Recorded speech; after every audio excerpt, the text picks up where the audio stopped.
Silakan duduk Bapak Ibu Saudara. Shalom. Ya, kita udah masuk di bulan Februari Bapak Ibu Saudara, dan bulan ini adalah bulan Compassion atau bulan belas kasihan. Bapak Ibu Saudara, mari kita akan membaca firman Tuhan yang diambil dari Markus pasal yang ke-7. Ayatnya yang pertama sampai ayat yang ke-23. Kita tidak akan baca semua, tapi saya ajak Bapak Ibu Saudara di waktu perenungan saudara untuk bisa membaca ini secara utuh. Dan juga mengingatkan kembali, kalau belum dapat buletin untuk bulan ini, Bapak Ibu Saudara bisa mendapatkannya di pintu masuk.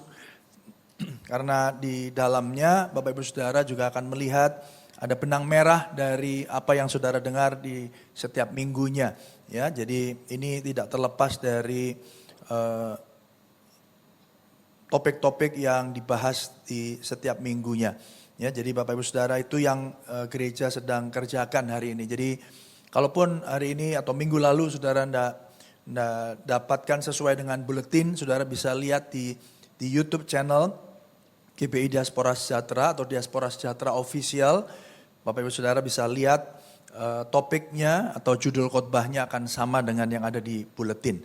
Ya, kami belajar untuk sepanjang tahun ini ada benang merahnya di tiap minggu, 52 minggu ya, kita belajar bersama-sama sebagai anggota tubuh Kristus. Yang percaya katakan amin. Nah, ya, hari ini saya akan membahas satu tema khotbah, yaitu sumber dosa berasal dari hati. Ya, jadi ini bagian dari memeriksa kesehatan hati kita. Ya, kemarin ada pemeriksaan medis di Malang, Bapak Ibu Saudara. Seperti saudara juga perlu diperiksa secara medikal, ya, medical check up. Hidup kerohanian kita pun juga harus mengalami hal yang sama. Ayo buka dalam Markus pasal yang ke-7. Ya, ayat yang pertama. Ada beberapa ayat yang kita akan baca sampai ayat yang ke-6 dulu ya. Perintah Allah dan adat istiadat Yahudi. 1, 2, 3. Pada suatu kali, serombongan orang Farisi dan beberapa ahli Taurat dari Yerusalem datang menemui Yesus. Mereka melihat bahwa beberapa orang muridnya makan dengan tangan najis, yaitu dengan tangan yang tidak dibasuh. Sebab orang-orang Farisi seperti orang-orang Yahudi lainnya tidak makan kalau tidak melakukan pembasuhan tangan lebih dahulu. Karena mereka berpegang pada adat istiadat nenek moyang mereka. Dan kalau pulang dari pasar, mereka juga tidak makan kalau tidak lebih dahulu membersihkan dirinya. Banyak warisan lain lagi yang mereka pegang. Umpamanya hal mencuci cawan, kendi, dan perkakas-perkakas tembaga. Karena itu orang-orang Farisi dan ahli-ahli Taurat itu bertanya kepadanya, "Mengapa murid-muridmu tidak hidup menurut adat istiadat nenek moyang kita, tetapi makan dengan tangan najis?" Jawabnya kepada mereka, "Benarlah nubuat Yesaya tentang kamu, hai orang-orang munafik, sebab ada tertulis, bangsa ini memuliakan aku dengan bibirnya, padahal hatinya jauh daripadaku." Ayat 7 tambah 1. "Percuma mereka beribadah kepadaku, sedangkan ajaran yang mereka ajarkan ialah" apa? "Perintah manusia." Ya. Jadi ini bicara tentang waktu itu Bapak Ibu Saudara, murid-murid Tuhan Yesus itu dilihat oleh ahli-ahli Taurat dan orang-orang Farisi lagi makan tidak cuci tangan. Ya, jadi Alkitab itu bahkan bahas hal-hal yang seperti ini, Bapak Ibu Saudara, tentang cuci tangan sebelum makan dan seterusnya. Saya mau nanya Bapak Ibu Saudara, cuci tangan sebelum makan baik enggak? Baik kan? Supaya bersih ya, bebas dari bakteri, lalu saudara bisa makan. Tapi ada sesuatu yang dibahas di dalam perikop ini, Bapak Ibu Saudara. Jadi masalahnya sebenarnya bukan soal cuci tangannya, ya, tetapi apa yang kita akan pelajari. Ayo kita bedah satu-satu ya. Jadi sekali lagi, sumber dosa berasal dari hati. Memeriksa kesehatan hati itu menjadi sangat penting. Nah, konteksnya dulu.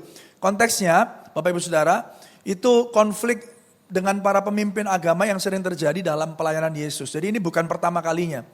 Jadi waktu itu Yesus, ya Bapak Ibu Saudara, ada di atas muka bumi mulai pelayanannya ya, dia punya murid-murid dan beberapa kali dia men-challenge gitu ya, menantang atau sepertinya berselisih dengan ahli-ahli Taurat dan orang-orang Farisi.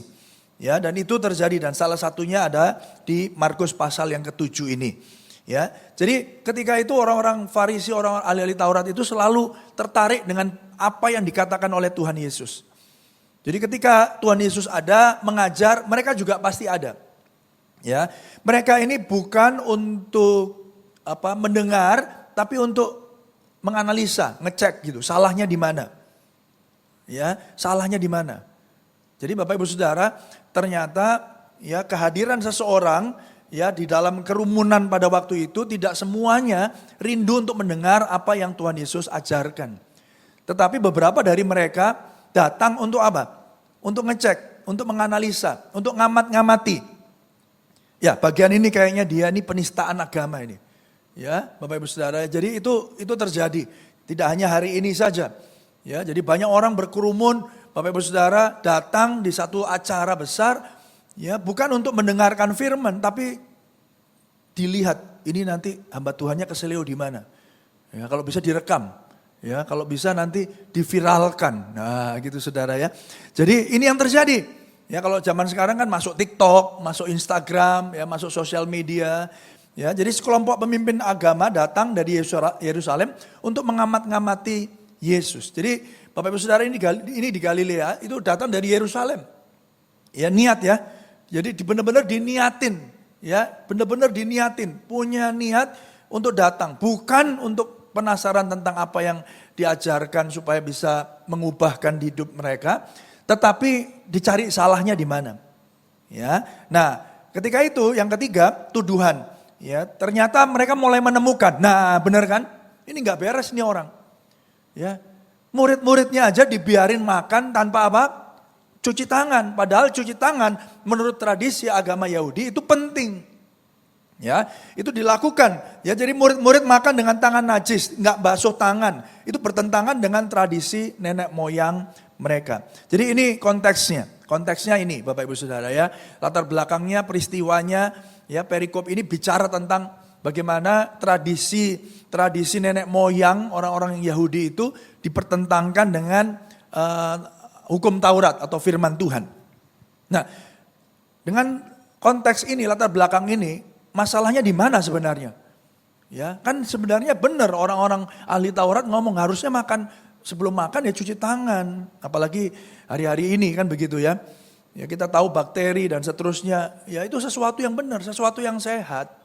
Ya, tapi masalahnya itu datang dalam 3 hal ini Bapak Ibu Saudara. Karena orang ahli Taurat, orang-orang Farisi itu bukan hanya tentang masalahkan tentang cuci tangannya ternyata. Tetapi yang pertama adalah tentang pencitraan, tentang bagaimana orang melihat diri saya, bagaimana citra saya di depan banyak orang. Dan bukankah itu juga hari ini menjadi salah satu masalah? Ya, pencitraan, lebih takut pada penilaian manusia daripada pandangan Tuhan. Jadi orang-orang Farisi ketika itu, ahli-ahli Taurat, itu melakukan apa yang mereka lakukan, bukan hanya sesungguhnya seperti yang tadi kita bicarakan, bukan hanya karena mau hidup sehat. Tapi cuman mau dibilang bahwa, kamu hebat, kamu mentaati tradisi. Ya, jadi buat mereka pencitraan itu jauh lebih penting. Ya, yang kedua, formalitas, mengukur iman lewat ritual luar, sementara batin sedang membusuk. Gak peduli. Mereka gak peduli apa yang ada dalam kondisi hati mereka, yang penting pokoknya yang bisa nampak dari luar. Makanya Bapak Ibu Saudara, orang-orang yang seperti ini cenderung dalam kehidupan bersosialisasinya, apakah itu di gereja, apakah itu di tempat pekerjaan, citra itu penting. Apa yang orang lain pikirkan tentang saya itu penting. Ya, nggak peduli apa yang terjadi di dalam hidup saya. Yang penting pokoknya orang lihat saya ini orang baik. Nah, cenderungnya orang seperti ini akhirnya harus menggunakan apa Bapak Ibu Saudara? Topeng. Ya, minggu lalu saya bahas dari Matius pasal yang ke-6. Matius pasal yang ke-6 itu Bapak Ibu Saudara khotbah Tuhan Yesus di atas bukit. Ya, dia bicara 2 hal besar. Bicara tentang bagaimana orang Kristen atau orang percaya itu beribadah, ya, topiknya tentang bersedekah, berpuasa, berdoa, Matius 6 itu ya. Ya, Tuhan Yesus ajarkan tentang doa Bapa kami kan di Matius 6 ya, Bapak Ibu Saudara. Lalu tentang hal mengumpulkan harta dan tentang hal kekhawatiran. Di perikop 3, perikop pertama itu bicara tentang banyak hal-hal tentang orang-orang munafik. Contoh, misalnya orang bersedekah. Bersedekah baik enggak Bapak Ibu? Baik. Tapi kalau kita bersedekah, Bapak Ibu Saudara, supaya dilihat orang, ya Tuhan ngomong gini, itu enggak baik. Berdoa baik enggak Bapak Ibu Saudara?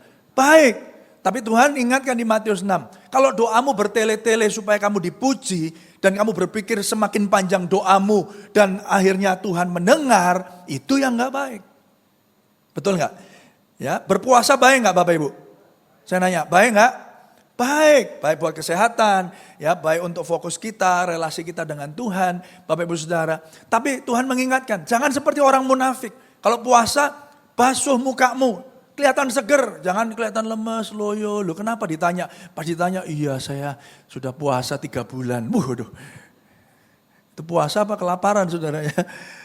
Ya. Nah lihat ya, di 3 itu bersedekah, berpuasa, berdoa. Tuhan bicara tentang apa? Tentang kemunafikan, tentang orang-orang yang pakai topeng. Ya, memberi, ya berdoa di jalan-jalan supaya kelihatan. Ya, ini 2 hal ini, pencitraan, lebih takut akan penilaian manusia daripada penilaian Tuhan. Saya mau nanya Bapak Ibu Saudara, kalau orang bisa lihat kita, ya, tapi dia nggak bisa lihat hati kita, betul Bapak Ibu Saudara? Yang hanya bisa lihat dan tahu sebenarnya kondisi hatimu adalah siapa? Tuhan. Tapi kita hari ini lebih tertarik atau lebih takut akan penilaian manusia daripada penilaian Tuhan. Mengukur iman lewat ritual yang nampak dari luar, sementara batin kita sedang membusuk. Dan yang ketiga, Bapak Ibu Saudara, yang mungkin juga parah terjadi melalui problem ini, melalui perikop ini adalah memakai jubah rohani hanya untuk melayani ambisi pribadi. Nanti saya jelaskan di mana masalah ini terjadi. Ya, menggunakan ya jubah rohani, kelihatannya suci, kelihatannya rohani, ya bekerja di ladang Tuhan, tetapi sesungguhnya sedang melayani ambisi pribadinya. Nah, akibatnya apa? Kalau orang itu punya problem 3 ini, Bapak Ibu Saudara. Ya, dia fokus pada pencitraan, fokus pada formalitas, ya. Bapak Ibu Saudara, manipulasi. Yang terjadi adalah begini, yang pertama burnout atau keletihan, fatigue, keletihan yang sangat. Kenapa? Karena saudara lelah menghadapi tuntutan untuk terus-menerus tampak sempurna. Hamba Tuhan itu gak boleh kelihatan lemah Pak. Harus seger terus, harus benar terus. Siapa bilang? Kita semua manusia, yang setuju katakan amin saudara. Ya. Bapak Ibu Saudara, kalau itu standarnya Rasul Paulus gak masuk hitungan, benar gak? Dia ngomong berkali-kali aku ingin mati rasanya, depresi dia. Saudara, dia mengalami tekanan yang begitu rupa dan dia jujur menuliskan itu di surat-surat penggembalaannya. Menunjukkan bahwa Bapak Ibu Saudara seringkali karena kita mau orang lihat diri kita itu baik, citra diri kita baik, gak pernah ada masalah, maka kita harus perform terus. Maka kita harus jaga terus apa kata orang. Ya. Kita harus jaga itu namanya citra kita, citra diri kita. Dan citra diri kita parahnya akhirnya tergantung dari apa kata orang. Ya Bapak Ibu Saudara. Jadi kalau orang bilang satu hal yang jelek, satu atau sedikit pun, waduh kita down. Wah, rasanya nggak pengen makan, nggak bisa tidur, gelisah. Saudara yang dikasih Tuhan, akhirnya kita jadi burnout.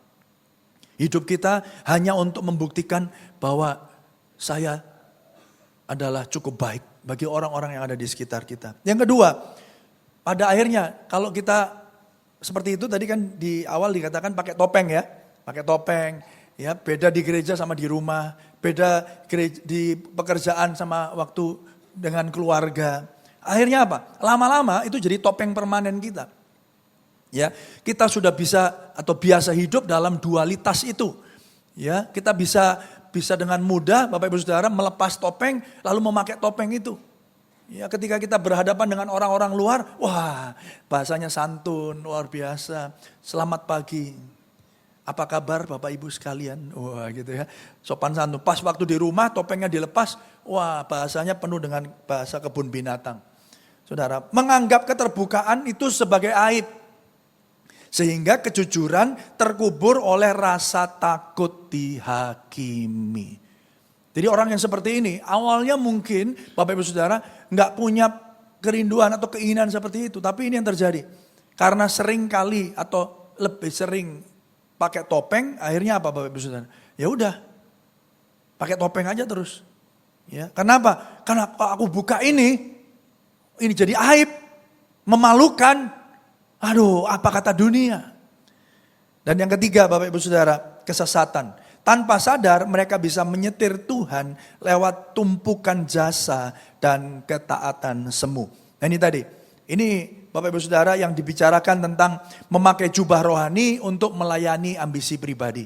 Kenapa? Ayo kita lihat, buka firman Tuhan tadi ya, supaya kita bisa memahami konteksnya dengan jelas. Nah, di sana dikatakan demikian Bapak Ibu Saudara, ayat yang ke-10 ya. Karena Musa telah berkata, hormatilah ayahmu dan ibumu, dan siapa yang mengutuki ayahnya dan ibunya harus mati. Tetapi kamu berkata, kalau seorang berkata kepada bapaknya atau ibunya, apa yang ada padaku yang dapat digunakan untuk pemeliharaanmu, perhatikan ini, sudah digunakan untuk korban. Ya, korban, ini sama bahasa aslinya juga kurban, ya, korban, ya, yaitu persembahan kepada Allah, maka kamu tidak membiarkannya lagi berbuat sesuatu pun untuk bapaknya atau ibunya. Dengan demikian firman Allah kamu nyatakan tidak berlaku demi adat istiadat yang kamu ikuti itu. Dan banyak hal lain seperti itu yang kamu lakukan. Jadi gini Bapak Ibu Saudara. Zaman dulu Bapak Ibu Saudara, ya firman Tuhan kita tahu ya, hormatilah ayahmu dan ibumu. Itu perintah Tuhan, itu justru hukum Taurat. Tapi tradisi orang Yahudi punya celah. Mereka katakan begini, kamu bisa punya korban. Kalau hartamu, kita punya harta misalnya let's say 1 juta begitu ya. Ya, 1 juta itu bisa digunakan untuk pemeliharaan orang tua kita sebagai tanda kita menghormati mereka. Tapi karena tradisi agama Yahudi ini ngomong begini, tapi 1 juta ini sudah masuk jadi korban. Harta, duitnya masih ada di kita, tapi saudara, loh ini kan untuk postingnya korban ini untuk Tuhan. Nah kalau saudara sudah nyatakan bahwa 1 juta ini adalah korban yang akan diberikan untuk Tuhan, tidak bisa lagi dipakai untuk memelihara orang tua kita. Paham ya maksudnya ya Bapak Ibu Saudara ya? Jadi kesannya gini, loh ini kan untuk Tuhan. Baik ya, masalahnya begini, nggak dikasih ke Tuhan juga. Nah disimpan, cuman dibilang, loh kok kan kamu masih ada uang itu? Iya, tapi ini uang bukan uangku. Ini uang korban. Ini untuk Tuhan. Loh, tapi orang tuamu sakit. Ya gak apa-apa lah, sudah waktunya mungkin. Coba, saudara bisa paham ya maksud saya ya. Jadi konteksnya itu. Jadi bukan berarti lalu juga begini, oh berarti kita hari ini gak usah persembahan Pak. Ya saya pelihara atau mengasihi orang tua saja. Ya atau anak saya atau orang-orang yang ada di sekitar saya. Bukan itu konsepnya. Orang-orang ahli Taurat, orang Farisi itu, Bapak Ibu Saudara, hanya melebeli. Ini loh, uangnya masih ada di saya. Ini gak tak pakai untuk memelihara orang tuaku karena ini uang korban.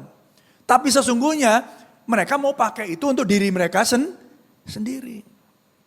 Paham ya Bapak Ibu maksud saya?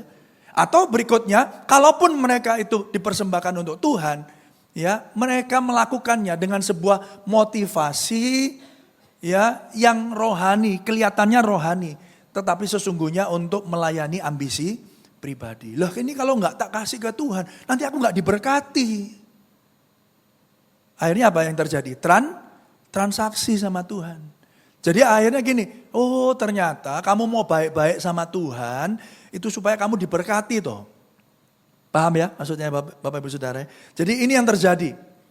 Makanya Tuhan dibilang di sana ya, di ayat yang ayat yang ke-12 tadi. Maka kamu tidak membiarkannya lagi berbuat sesuatu pun untuk bapaknya atau ibunya.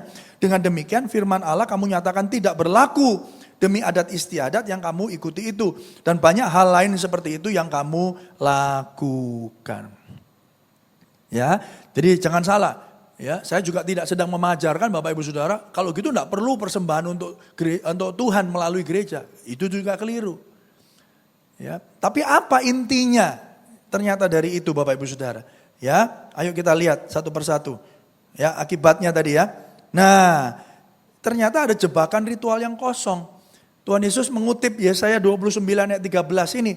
Bangsa ini memuliakan aku dengan bibirnya, padahal hatinya apa Bapak Ibu Saudara? Jauh daripadaku.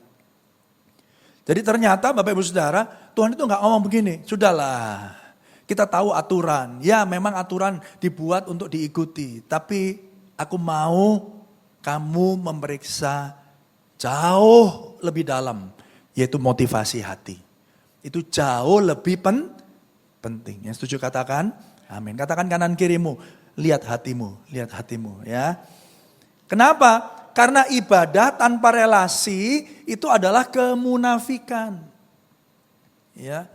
Ibadah tanpa relasi itu kemunafikan. Saudara datang, saudara nyanyi, saudara dengar firman, habis itu pulang, saudara tanpa relasi dengan Tuhan, saudara, yang ada apa?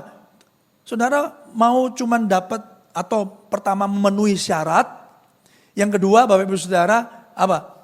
Membangun citra bahwa engkau itu masih Kristen karena setiap minggu kamu ke gereja, Bapak Ibu Saudara, ya. Dan yang ketiga, Saudara, ternyata kita melakukan apa yang kita lakukan hari ini seperti ibadah ini, kita mau sesuatu dari Tuhan.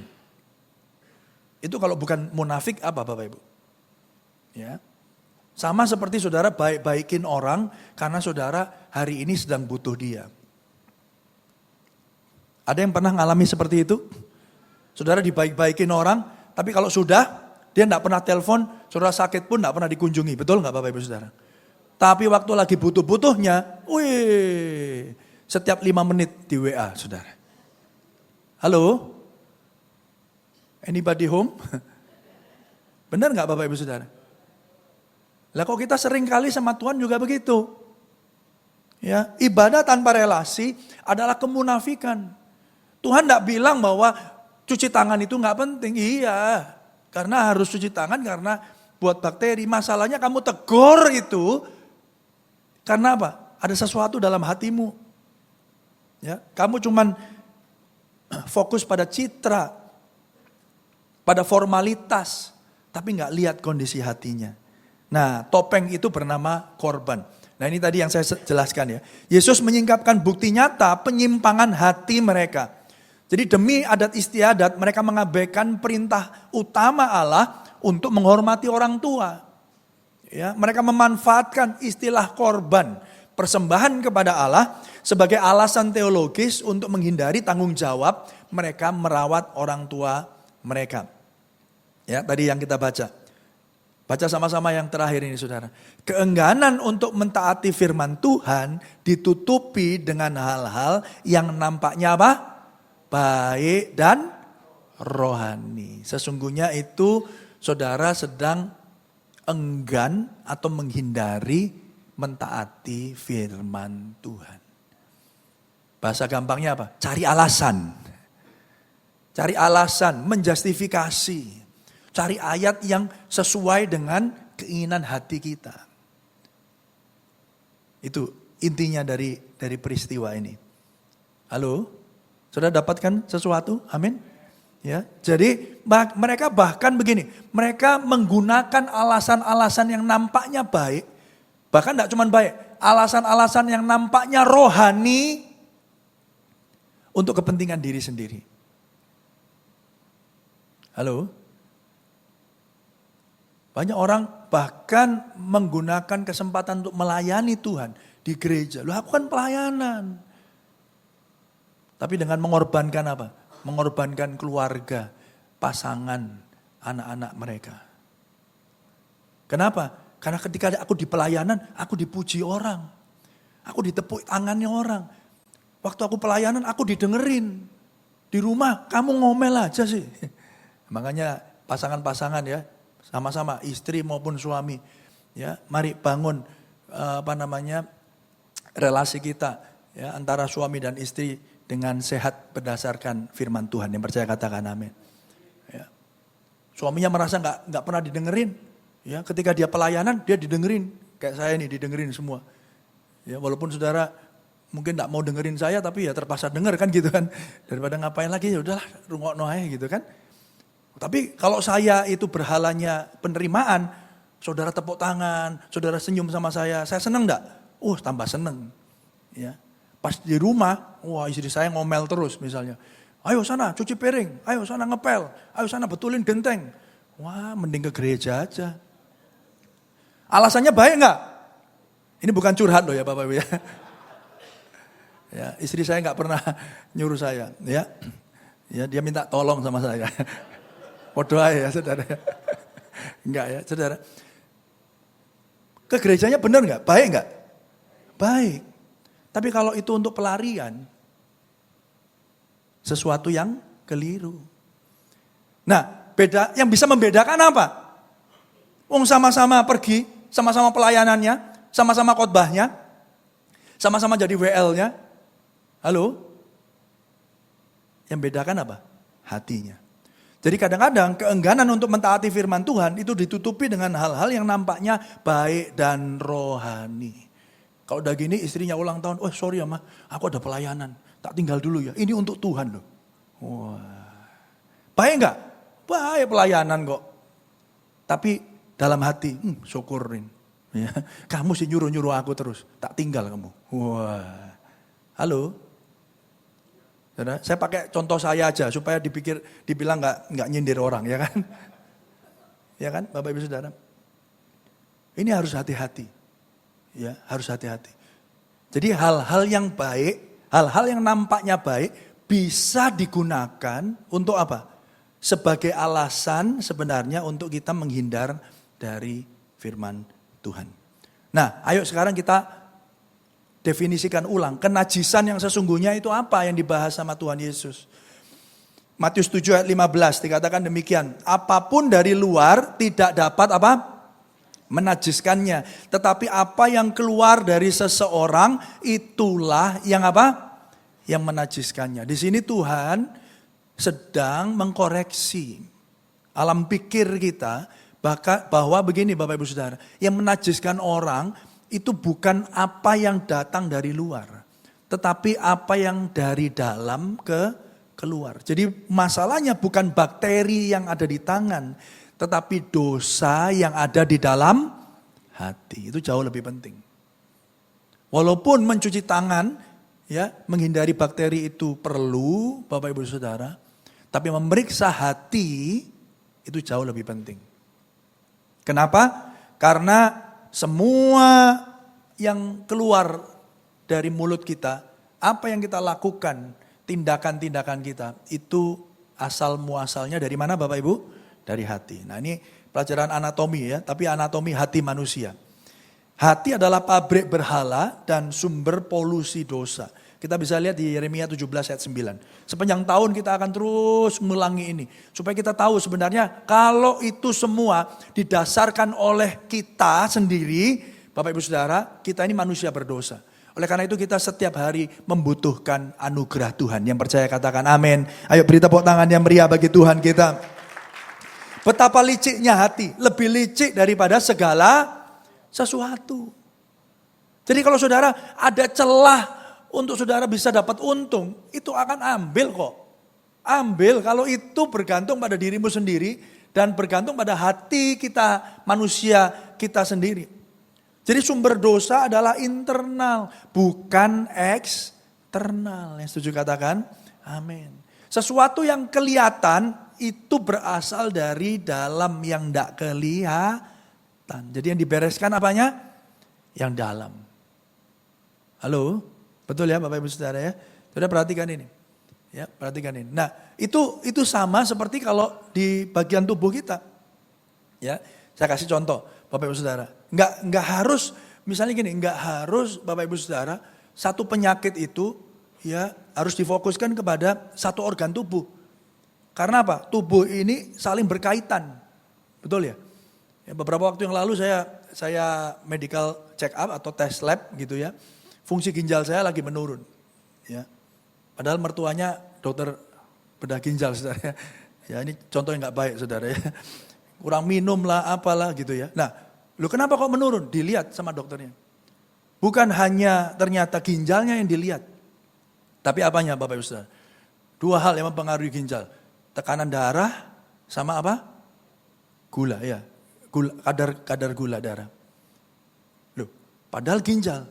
Lah kok yang ternyata sebabnya dua hal ini. Jadi kalau ya ada juga sebab-sebab yang lain ya. Tapi Bapak Ibu Saudara, dua hal ini yang diperhatikan sama dokter. Ya, tekanan darah saya sama kadar gula saya. Sama seperti kita Bapak Ibu Saudara.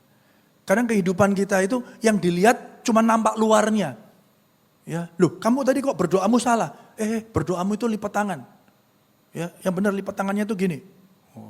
Kayak sebentar lagi kita akan kongsi faca ya kan. Ya, ada apa namanya? Berita itu. Yang benar itu gini, yang kiri di depan atau yang kanan di depan. Nah, saya udah belajar tuh ya. Kalau yang cowok ini yang kiri di depan begini ya. Kalau kanan di depan itu ada filosofinya lah Bapak Ibu Saudara. Ini contoh aja. Nah, kadang-kadang kita itu begini, sibuk mengkoreksi apa yang nampak dari luar, tapi tidak menggali masalah yang ada di dalam hati. Yang setuju katakan amin, saudara. Tadi kok pegang mic-mu salah. Enggak benar itu. Enggak boleh di hadapan Tuhan masa pegang mic gini. Wah, harus gini. Saudara, memang megang mic yang normal begini itu penting. Tapi kenapa dia mau begini? Mungkin ada sesuatu dalam hatinya yang ingin pamer. Benar enggak Bapak Ibu? Yang ingin menyatakan bahwa aku lebih hebat daripada yang lain. Makanya megangnya gini gitu ya. Contoh aja nih, contoh. Nah yang dikoreksi bukan cuma dari gini ke gini. Paham ya Bapak Ibu ya? Tapi yang dikoreksi apa? Why? Kenapa kamu megangnya gini tadi loh? Supaya kelihatan gaya aja Pak. Kalau gaya kan saya lebih kelihatan hebat dari yang lain. Nah. Tapi seringkali di dalam mimbar-mimbar gereja yang dilakukan apa? Cuman modifikasi perilakunya. Kamu ini gak diberkati gara-gara kamu kurang berdoa ya. Berapa kali kamu berdoa? Ya 3 kali Pak, makan pagi, makan siang. Oh ya kurang. Coba ditambah lagi. Kalau 5 kali dalam sehari pasti diberkati Tuhan. Bukan cuma itunya. Paham maksud saya? Tapi hati ini loh Bapak Ibu Saudara yang harus dibenari. Kenapa? Karena inventarisasi dosa. Ayo kita lihat. Pencurian, percabulan, persinahan, keserakahan itu salah ya. Kejahatan, hawa nafsu, hujat, kesombongan, iri hati, kebebalan. Semua hal yang jahat ini timbulnya dari mana Bapak Ibu? Dari dalam. Dari dalam. Jadi untuk membenahi pencurian, Bapak Ibu Saudara, ya nggak peduli saudara betul. Ya menghindari pencurian gimana Pak? Ya motornya kalau bisa dirantai Pak. Ya supaya motor nggak hilang gimana? Ya dikunci. Kalau bisa kuncinya double. Salah. Ya supaya nggak hilang motornya. Nggak usah pakai motor, taruh aja di rumah, dikunci, saudara jalan kaki, motormu pasti nggak hilang. Betul nggak Bapak Ibu ya? Ya bukan cuma itu. Jadi pencurian itu bukan cuma, kalau gitu hukumannya ditambah aja. Ya kalau nyuri, ya nanti hukumannya lebih panjang. Kalau korupsi, supaya nggak korupsi apa, Bapak Ibu Saudara, hukumannya mati aja. Hukumannya ditambah aja. Itu modifikasi perilaku.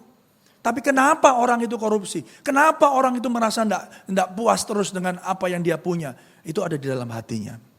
Selama apa yang ada dalam hatimu tidak pernah dibereskan ya oleh Tuhan, maka terus menerus akibatnya adalah akibat dosa. Ya, saudara ya. Nah, baca ini saudara, pernyataan ini. Adalah hal yang sia-sia jika kita hanya membersihkan bagian luar cawan dan pinggan, sementara bagian dalamnya penuh dengan dosa dan kejahatan. Karena hati menentukan jalan hidup manusia. Amsal 4 ayat 23. Jagalah hatimu dengan segala kewaspadaan karena dari situlah terpancar apa Bapak Ibu? Kehidupan. Ya, dalam bahasa terjemahan sederhana Indonesia dikatakan hati itu, kondisi hatimu akan menentukan jalan hidupmu. Maka penting untuk memeriksa hati kita. Nah, kegagalan agama dan tradisi. Dosa membuat kita cenderung membenarkan diri kita sendiri. Iya itu dia Pak, Bapak itu betul Pak, khotbahnya bagus Pak. Itu untuk dia itu, untuk istri saya itu. Ya, cenderung membenarkan diri sendiri. Saya itu udah bilang-bilang Pak berkali-kali. Ya betul kayak Bapak itu ngomong. Selalu Bapak Ibu Saudara kita memproyeksikan semuanya itu untuk orang lain. Kecuali diri kita. Semua harus berubah kecuali saya. Ya, semuanya itu salah kecuali saya benar. Seperti orang Farisi kita sering menghakimi orang lain untuk merasa bersih. Halo Bapak Ibu Saudara. Kenapa sih kalau saudara lihat ada orang yang sering ngomongin orang lain, sebenarnya mereka sedang tidak secure, tidak aman dengan kondisi mereka sendiri. Mereka mau merendahkan orang lain. Kenapa bullying di sekolah itu marak? Ya, bullying ya. Kemarin juga ada di NTT di Ngada anak SD bunuh diri hanya karena nggak bisa beli bolpen. Bolpen atau pensil ya, saya lupa. Buku ya, nggak bisa beli buku. Ya kenapa? Bisa jadi dibully. Kamu miskin, kamu nggak punya buku. Diajak-ajak saudara, akhirnya dia mending mati aja. Kenapa orang membuli? Kenapa ada anak-anak peristiwa di sekolah membuli teman yang lain? Orang yang suka bully, orang yang suka merendahkan orang lain. Sesungguhnya Bapak Ibu Saudara, mereka berpikir bahwa ketika mereka melakukannya, menekan orang lain, mereka ada dalam posisi yang lebih tinggi dan mereka merasa lebih baik dari orang yang ada di sekitar mereka. Kita tidak sanggup membersihkan hati kita sendiri. Ini penting saudara. Ya, ini poin yang penting. Nah, ketidakberdayaan manusia, tuntutan Allah. Tuntutan Allah gimana Bapak Ibu? Kudusnya itu ya yang penting pokoknya 1 minggu, pokoknya kalau bisa ya 3 hari lah kudus gitu ya. Apakah begitu? Standar kekudusan Allah gimana? Sempurna. Hendaklah engkau kudus karena Bapamu kudus. Tuntutan Allah kekudusan yang sempurna. Tapi realitas hatinya, hati yang rusak sejak manusia dalam dosa. Ketidakmampuan kita untuk melakukan perubahan hati. Tidak ada yang benar, Roma 3 ayat 10. Seorang pun tidak, katakan pada kanan kirimu. Seorang pun tidak, ya termasuk aku. Gak ada yang benar. Ya gak ada yang benar. Kamu juga, aku juga. Halo? Pertanyaannya sekarang, terus gimana Pak kalau gak ada yang benar? Terus gimana Pak kalau hati kita semua rusak? Waduh, nah ini dia. Syukur kepada Allah. Ada satu pribadi, satu solusi, yaitu Yesus Kristus sendiri. Satu-satunya pribadi dengan tangan yang bersih dan hati yang murni. Filipi 2 mengatakan demikian, ayat yang ke-7. Ia merendahkan dirinya dan menjadi sama dengan apa? Manusia. Tapi bedanya Bapak Ibu Saudara, Yesus Kristus tidak berdosa. Kenapa ini penting? Ini penting karena apa? Karena terjadi pertukaran yang agung. Di atas kayu salib Bapak Ibu, Dia yang tidak mengenal dosa telah dibuatnya menjadi dosa karena kita. Supaya dalam Kristus kita dibenarkan oleh Allah. Yang setuju, ayo kita beri tepuk tangan yang meriah bagi Tuhan kita. Di kayu salib Ia menanggung kenajisan kita. Ia menanggung kerusakan hati kita. Dia menanggungnya supaya kita apa? Supaya saudara dan saya mendapatkan hati yang baru. Supaya saudara dan saya ditransplantasi hati. Diganti hatinya. Hati yang keras gak bisa dilembutkan saudara. Tapi hanya bisa diganti dengan hati yang taat. Bagaimana kita berubah? Bukan dengan kekuatan tekadmu, melainkan oleh kuasa Roh Kudus. Allah tidak menambal hati yang lama. Dia melakukan transplantasi apa? Hati. Yang setuju katakan? Amin. Tadi kita nyanyi apa tadi? Ubah hatiku. Ya betul ya? Bukan ya? Allah Roh Kudus. Terus? Lah ya betul loh, ubah hatiku. Bener loh. Pokoknya ada kok gitu. Saya nggak hafal lirik tapi ada tadi. Kenapa kita nyanyi begitu? Karena manusia tidak dapat mengubah hatinya sendiri. Hanya Tuhan yang sanggup melakukannya. Dan Dia melakukannya dengan sempurna. Di atas kayu salib bagi saudara. Kamu akan kuberikan hati yang baru dan roh yang baru. Aku akan menjauhkan dari hati tubuhmu hati yang keras. Dan kuberikan kepadamu hati yang taat. Jadi kalau hari ini saudara bisa taat, kalau hari ini hatimu sudah hati yang baru, mari kita bersyukur kepada Tuhan. Mari beri tepuk tangan yang meriah bagi Tuhan kita. Sebelum saya tutup, mari kita responi dan renungkan 3 respon Injil ini Bapak Ibu Saudara. Kita ini manusia yang berdosa, ya. Kita ini manusia yang hatinya keras, hatinya membatu, licik Saudara. Ya, kita cuma mau transaksi sama Tuhan. Kita mau cuman fokus pada citra diri kita supaya kelihatan orang lain itu kita baik, padahal hati kita busuk. Kita tuh seperti makam kuburan yang dilabur putih, padahal di dalamnya itu ndak karu-karuan, Saudara. Tapi syukur kepada Allah, oleh Injil Kristus, hari ini kita aman beribadah tanpa topeng, menyadari bahwa Allah menerima saudara apa adanya. Datang dengan keterbukaan. Datang dengan melepaskan topeng-topeng saudara. Oleh Injil Kristus, ayo kita baca yang kedua ya, 1, 2, 3. Oleh Injil Kristus, ketaatan kita bukan lagi apa? Beban dan transaksi. Melainkan bentuk relasi akan kasih Allah. 3, melalui salib Kristus kita diingatkan akan dosa kita. Dan diberi apa? Hati yang baru. Dan taat untuk bertumbuh ke arah Kristus. Kiranya hari ini saudara diingatkan keberdosaan saudara. Tuhan ampuni kalau selama ini aku munafik Tuhan. Aku cuman kepingin kelihatan baik di depan orang. Padahal hatiku hancur, hatiku rusak, hatiku penuh dengan kebencian dan kedengkian. Tuhan ubah hatiku. Amin Bapak Ibu Saudara. Dan respon ini dilanjutkan dengan refleksi pertanyaan sederhana.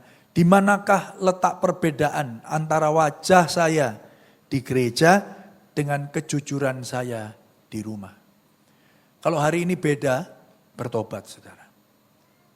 Siapa saudara di rumah, siapa saudara di gereja, siapa saudara di rumah, siapa saudara di tempat pekerjaan. Kalau itu bedanya jauh, mari kita bertobat sama-sama. Yang setuju katakan amin. Topeng apa yang saya perlu lepaskan di kaki Yesus hari ini? Yang kedua, kapan terakhir kali saya merasa lebih suci dari orang lain? Kapan? Enggak usah dijawab saudara. Siapa yang sulit saya kasihi karena saya merasa lebih benar? Mungkin itu pasanganmu, mungkin itu orang tuamu, mungkin itu anakmu. Mungkin itu teman sekerja kita. Kapan terakhir kali engkau merasa lebih hebat, lebih suci, lebih kudus dari mereka? Kita ngelihat teman kita yang lagi berkumpul, dia mah kurang iman, kayak gitu aja kok.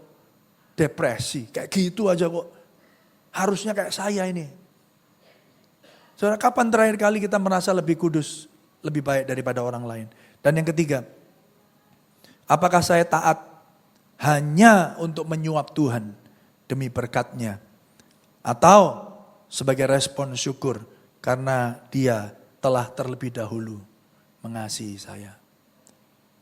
Apakah saya ini cuma taat karena takut mau perang dunia ketiga? Apakah saya ini taat hanya takut karena takutnya saya nggak diberkati, takutnya saya nggak disembuhkan Tuhan, takutnya nanti anak cucu saya ya nanti hidupnya nggak karu-karuan? Apa yang mendasari ketaatan kita hari ini? Apa yang mendasari saudara datang ke gereja atau tidak datang ke gereja? Bapak Ibu Saudara, di Kamis, di tempat ini setiap Kamis malam disediakan waktu, saudara bisa datang.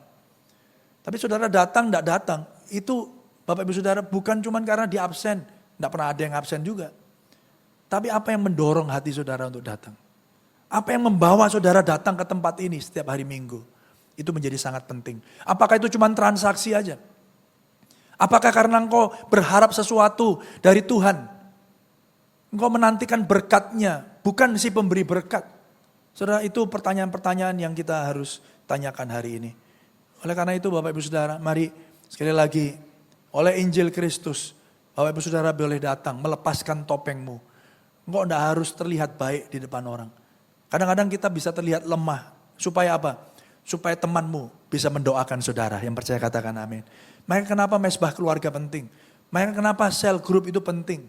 Saudara, supaya kita bisa saling mendukung dan mendoakan. Yang setuju katakan amin. Saudara yang dikasih Tuhan, kenapa ibadah ini perlu? Bukan cuma supaya saudara kelihatan baik. No, datanglah dengan penuh kejujuran. Supaya saudara bisa saling mendoakan satu dengan yang lain. Saling memberikan support, saling mengasihi, bukan menghakimi satu dengan yang lain. Mari kita berdoa.